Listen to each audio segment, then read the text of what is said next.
Sunod-sunod ang operasyon ng MMDA laban sa mga sasakyang kolorum at out of line. Pero kung ano ang bagyang ikiniluwag ng mga lansangan dahil sa panguhuli, siya namang unti-unting pagsikip sa impounding yard ng ahensya na malapit ng mapuno. Balitang hatid ni Dano Tingkungko. Ang buhol-buhol na daloy ng trapikong naranasan nung isang linggo, maaaring hindi na raw maranasan. Natanggal na raw kasi ang ugat ng problema, ang mga nagkalat na kolorum na bus at out of line ng mga truck. Nitong nakaraang linggo kasi, sunod-sunod ang paghuli ng MMDA. Mula raw nitong Huwebes, ayon sa MMDA, umabot na sa mahigit 70 ang mga nahuli ng MMDA, karamihan mga bus at UV. Sa paunang tansya ng ahensya, 12 ang nahuli sa EDSA. Marami pa rin lumalabag sa batas. So, hindi mauubusan ng laman yan hanggat merong gumagawa ng mali.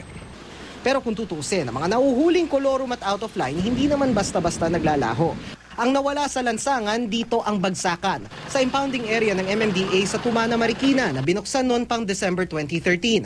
Halo-halo na ang nakahimpil na sasakyan dito mula sa mga bagong huli tulad ng mga bus na ito at mga sasakyang hindi na tinubos.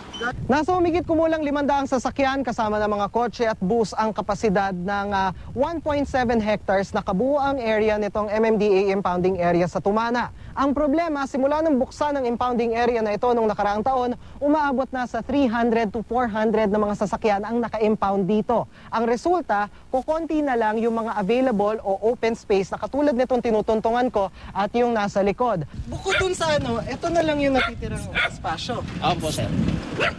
Ito na lang po yung natira na space dito sa impounding. Pero ilang sasakyan na lang to lalabas? Siguro mga estimate siguro mga 15 na lang po. Pero aminado ang ahensya, bukod sa espasyo, ang problema rin sa gastos ng ahensya na mababawi sana kung natutubos agad ang mga sasakyang nai-impound.